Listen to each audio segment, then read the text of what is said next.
The RX0 II just came out and we have 10 things that you need to know before you buy it. What's cooking, everybody? Dave Mays here with Kinotika, and the first thing that you need to know is that this camera costs $700. That's right, $700 can buy you almost 2 GoPro Hero 7 Blacks, and if you're in the market for an action camera, then I would strongly suggest going with a GoPro. But this camera really isn't designed for the average consumer. It's more for professional videographers, and that leads me to my second point, and that is that this camera has the same 1-inch sensor from the previous model RX0. It's a 15.3 megapixel sensor, and because that sensor is 1 inches, you actually get some rather decent depth of field. We actually compared the original RX0 to the GoPro Hero 6, and we found that the noise performance on the RX0 was phenomenally better, and that really has to do with the fact that the sensor is almost 4 times larger than the GoPros. So if you need good low light, then know that the RX0 is definitely going to be better than the GoPro, and we put a link in the description to our original video comparing those two cameras. The third thing to know about the RX0 II is that it has the same 24mm lens from the previous model. I really love 24mm because I find it's wide enough for most cases, even for selfie shot, but it's not super duper wide like a GoPro, giving you that kind of fisheye effect. Anytime I see a GoPro shot, I immediately know it's a GoPro shot. You don't get that with the RX0, which I really love. There is a new update though with this lens on the RX0 II. You can now focus at a minimum of 7.87 inches compared to the old one, which was a little bit, it was more than that, but I don't know how much it was.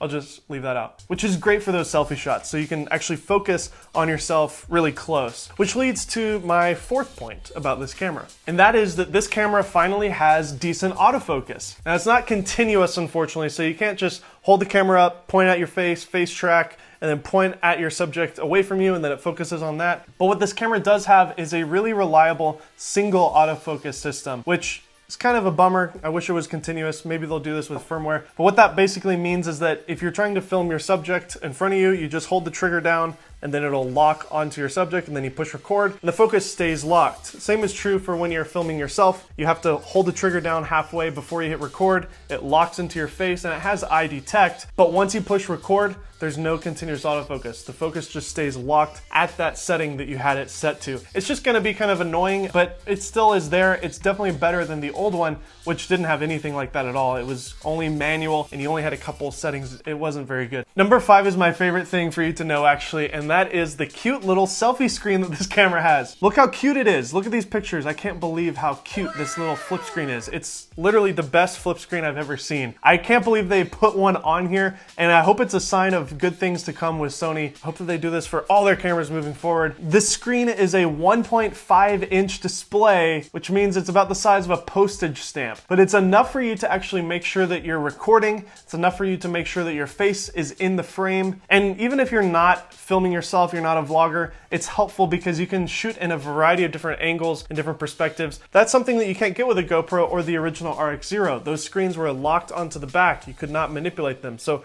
the fact that they gave us an articulating screen that can also go into selfie mode is amazing. Number 6, this camera has a mic input. So you can actually use this with a Rode mic and vlog and you get decent audio. The RX100 is a very popular camera that a lot of vloggers use. But the problem with that camera is there's no mic input. Same for the Canon G7X. That's another really popular vlogging camera, but there's no mic input on those cameras, and it's so annoying because those cameras would be so much better if they just had a mic input. Number 7, color science is improved. We've all heard that Sony has terrible color science, and that was definitely true back with the original A7S, and that's what the RX0 Mark I had. With the new RX0 II, we actually have the same color science that we see in the A7 III line of cameras, which I honestly think is totally fixed. The 8th thing to know about this camera is that it has 4K internal. It's actually a really big deal that this camera can do 4K internally because it's so small and the sensor size is so big. So Sony is doing some really incredible magic with the processing to make sure that the camera won't overheat when you're shooting 4K. Although Sony's known for having overheating cameras, so we'll just have to test it and see for ourselves. Number 9, this camera has incredible frame rates at up to 960 frames per second. Now, I would not recommend going to 960. I think it's just for testing purposes. It's a SD quality and it doesn't look very good.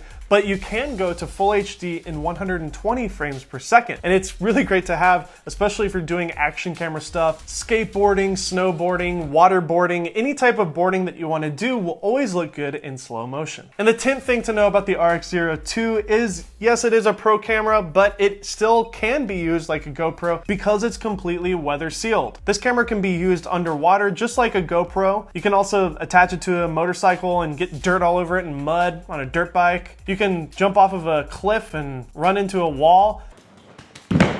Oh! This camera will probably withstand anything you throw at it because it's really rugged and made of a solid block of aluminum. You can also rig the thing out with different cages. I've seen some that actually enable you to put ND filters on it. You can even put different mounts, like a Micro Four Thirds mount on the camera itself. So there's a lot of cool accessories that are out for the original RX0 that will hopefully work with the RX0 II. I still think that the GoPro is a better deal with that hyper smooth stabilization. That's one thing that this camera is definitely lacking. There is some electronic stabilization, but nowhere near as good as GoPros. So for most people, I would still recommend a GoPro. But if you're a professional videographer or even a vlogger who needs a good backup camera, or heck, even a good A camera, this is a great vlogging camera. If you rig it out with a microphone and a battery and a light, you can actually use this as a real tool. I would just recommend that you rent the camera and try it yourself before you buy it, because $700 on a camera that you might not like is a little bit of a waste. What do you guys think of the RX0 II? Is it a worthy upgrade if you have the original? If you don't have the original, are you gonna buy this one?